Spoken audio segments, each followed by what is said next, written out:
2021 में तब्दीली सरकार ने अवाम को महंगाई के सुनामी में डुबोया। खाने पीने, बिजली के बिलों समेत हर चीज में इजाफे ने अवाम की चीखें निकलवा दी। हुकूमती इदारे ने सालाना रिपोर्ट में बेतहाशा महंगाई का एतराफ कर लिया। गरीब के लिए सादा रोटी खाना भी मुश्किल हुआ। 20 किलो आटे का थैला 200 रुपए महंगा हुआ, जबकि घी की फी किलो कीमत में 142 रुपए इजाफा हुआ। बिजली 3 रुपए 40 पैसे फी यूनिट महंगी हुई। घरेलू सिलेंडर 1022 रुपए महंगा हुआ। दूध 10 रुपए लीटर। इदारा शुमारियात ने महंगाई की सालाना रिपोर्ट जारी कर दी।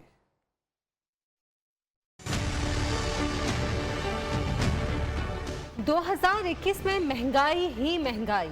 हुकूमत ने अवाम की चीखें निकलवा दी। अशियाए ज़रूरिया की कीमतें कई गुना बढ़ने का हुकूमती आदाद शुमार में एतराफ़। इदारे शुमारियात के मुताबिक 2021 अवाम पर बहुत भारी गुजरा। आटे का 20 किलो का थैला औसत 199 रुपए 78 पैसे महंगा। रूखी सूखी रोटी खाना भी मुहाल। घी की फी किलो कीमत 10-20 नहीं बल्कि 142 रुपए 75 पैसे बढ़ी। कुदरती गैस की लोड शेडिंग में आम आदमी चूल्हा कैसे जलाए, क्योंकि एलपीजी के घरेलू सिलेंडर की कीमत में 1022 रुपए 87 पैसे इजाफा हुआ। हुकूमत ने अवाम पर इस साल बिजली भी खूब गिराई। बिजली चार्जेस 3 रुपए 40 पैसे फी यूनिट बढ़े। बिजली चार्जेस 4.05 रुपए से छलांग लगाकर 7.45 रुपए फी यूनिट तक जा पहुंचे। आम आदमी के लिए गोश्त तो बस ईद शब्बे बारात पर ही बमुश्किल खाया जा सकता है, क्योंकि मटन 163 रुपए 68 पैसे, बीफ 100 रुपए 41 पैसे फी किलो महंगा हुआ। महंगी जिंदगी ने मुंह का जायका फीका कर दिया। एक बार तो चीनी 140 रुपए किलो भी बिकी है। औसतन कीमत 84 से बढ़कर 91 रुपए 53 पैसे फी किलो हुई। दाल मसूर 52 रुपए 86 पैसे फी किलो और लहसुन 43 रुपए 84 पैसे फी किलो महंगा हो चुका है। बाकी अशियाए जरूरिया की कीमतों में भी इजाफा ही होता रहा। वजीर दाखिला शेख रशीद भी महंगाई से परेशान हो गए। कहते हैं वो चंद रोज कबल बीमार हुए तो अंदाजा हुआ अद्वियात कितनी महंगी हैं। अगर शेख रशीद जैसे साहिब हैसियत के लिए महंगाई है तो आम आदमी क्या करता होगा। शेख रशीद ने मुल्क भर में सुई गैस की शदीद किल्लत पर आवाम की मुश्किलात का भी एतराफ किया। दवाई, मैं पिछले दिनों बीमार हुआ, एक हफ्ता पहले मुझे ये एहसास हुआ कि दवाइयाँ बहुत महंगी हैं। अगर मेरे जैसा आदमी साहिब हैसियत ये महसूस करता है कि दवाइयाँ महंगी हैं, ये अगर मैं बात करूँगा खान साहब से। गैस की लोड शेडिंग अवाम के लिए वबाल बन गई। मेहमानों की ज़ियाफत और दरकरार, मामूल की हांडी रोटी करना भी मुश्किल हो गया। लोग हुक्मरानों से सख्त नाराज हैं। हुक्मरान चाहे माजी के थे या मौजूदा, तब्दीली सरकार अवाम के मसाइल हल करने में सभी नाकाम हैं।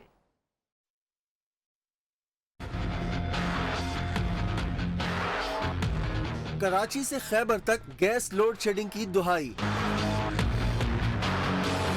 लाहौर, फैसलाबाद और मुल्तान वाले तब्दीली सरकार से नाराज। गैस बिल्कुल नहीं आती, बहुत परेशान है। बहुत मुश्किल हुई पड़ी है, ज़ाहिर है बंदा चाय नहीं बना सकता। पेशावर के शहरियों ने गैस लोड शेडिंग को जुल्म करार दे दिया। ना खाना वक्त पर मिल पाता है, वजू भी ठंडे पानी से करना पड़ता है। जहाँ गैस नहीं होगी, बिजली भी नहीं होगी, हमें पहले से ही मार दिया इमरान खान साहब ने। हमारी हुकूमत से है तो कि गैस की सप्लाई का इंतजाम तो यकीनी बनाए। कराची और कोयटा के अवाम भी परेशान। मेहमान जब आते तो सिलेंडर भरवाना पड़ता है, जब उनका पूरा करना पड़ता है। मेहमान को पहले ही बोल दें भाई हिसाब से आना, गैस नहीं है घर पे। कहीं भी चले जाएं, वहाँ लोग ये कहते दिखाई देने लगे, माजी में जो हुआ वो तो हुआ, लेकिन तब्दीली सरकार ने सबसे ज्यादा मायूस किया।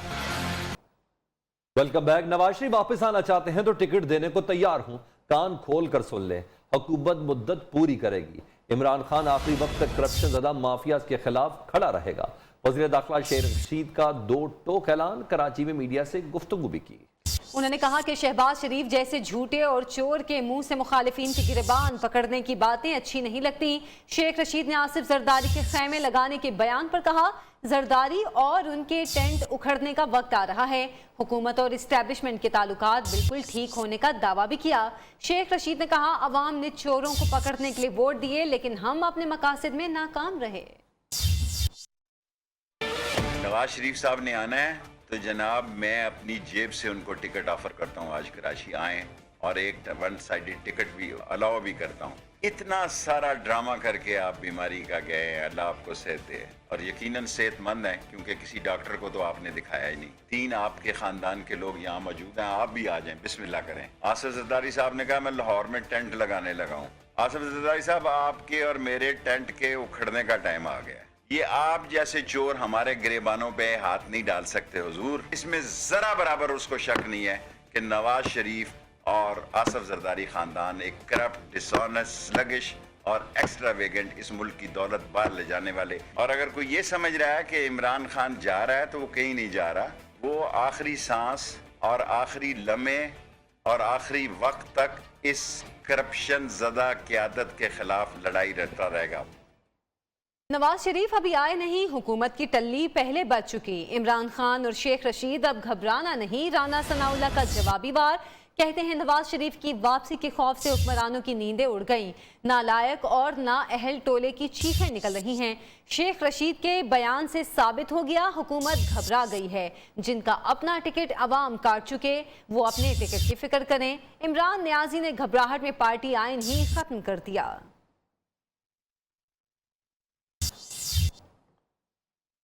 साबिक वज़ीर-ए-आज़म नवाज शरीफ की वतन वापसी की खबरों पर हुकूमती कैंप में खलबली मच गई। फवाद चौधरी ने शरीफ फैमिली को सिसिलियन माफिया कह डाला। वज़ीर मुमलिकत इत्तलात फारूक हबीब ने कहा कि बयान हल्फी नवाज शरीफ ने अदलिया पर हमला करने के लिए तहरीर कराया। मुशीर एहतसाब शहजाद अकबर ने कहा कि शरीफ खानदान ने अदलिया पर हमला करने के लिए मनसूबाबंदी की कार्रवाई में रुकावट डाली। अब बड़ा सवाल यह है कि सहाफ़ी को काबिल एतराज़ हलफनामा किसने दिया। वज़ीर आज़म इमरान खान ने नेशनल सिक्योरिटी कमेटी का इजलास कल तलब कर लिया। इजलास में अफगान सूरत हाल और कौमी सलामती के दीगर मामला ज़ेर गौर आएंगे। कौमी सलामती कमेटी को ताज़ा तरीन सूरत हाल पर ब्रीफिंग दी जाएगी। इजलास में अस्करी हुकाम और सीनियर वुज़रा शरीक होंगे। वज़ीर दाखिला शेख रशीद, वज़ीर इत्तलात फवाद चौधरी और मोईद यूसुफ शिरकत करेंगे। साबिक वज़ीर आज़म बेनज़ीर भुट्टो की 14वीं बरसी की मरकजी तकरीब कल घड़ी खुदाबख्श भुट्टो में होगी। Chairman peoples party Bilawal Bhutto Zardari समेत दीगर पार्टी रहनुमा जलसे से खिताब करेंगे। जलसागाह समेत लाड़काना में पार्टी परचम और पैनाफ्लेक्स आवेजा किए गए हैं। बिलावल भुट्टो जरदारी समेत दीगर सीनियर रहनुमा लाड़काना पहुँच चुके हैं। चेयरमैन पीपल्स पार्टी का कहना है कि इस्लामी दुनिया की पहली मुंतखब वज़ीर आज़म बेनज़ीर भुट्टो एक तहरीक और मशलरा है। कौम उनके कौमी जज्बे, तवील जद्दोजहद और मजबूत क़यादत को कभी फरामोश नहीं करेगी। Welcome back. सिंध हुकूमत अवाम के साथ जुल्मो सितम का सिलसिला बंद करे। सरबराह PSP मुस्तफ़ा कमाल का कराची में रैली से खिताब। कहा लोग पीपल्स पार्टी की वजह से अपनी कीमती जमीनों से महरूम हो रहे हैं। एडमिनिस्ट्रेटर कराची को करप्शन के लिए लगाया गया। ये लातों के बूथ हैं, बातों से नहीं मानेंगे। हुक्मरानों को कहता हूँ जुल्म मत करें, इन लोगों को हक दें, हमें सड़कें बनाने और कचरा उठाने का इख्तियार दें। जाड़े ने रंग जमा दिया, कड़ाके की सर्दी, कहीं रिमझिम, कहीं बारिश, कहीं बर्फबारी।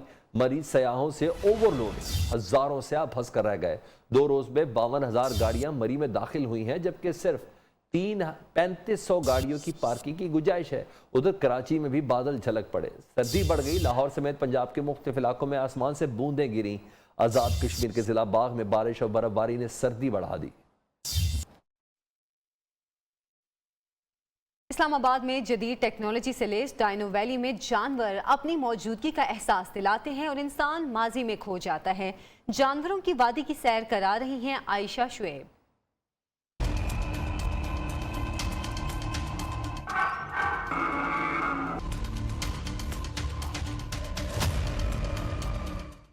बेओकामत किंग कॉन्ग गोरिल्ला, सूंड हिलाते हाथी, कई इकसाम के डायनासोर और फड़फड़ाती चमगादड़ें, जिनको देखकर हर कोई माजी के जंगलों में खो जाता है।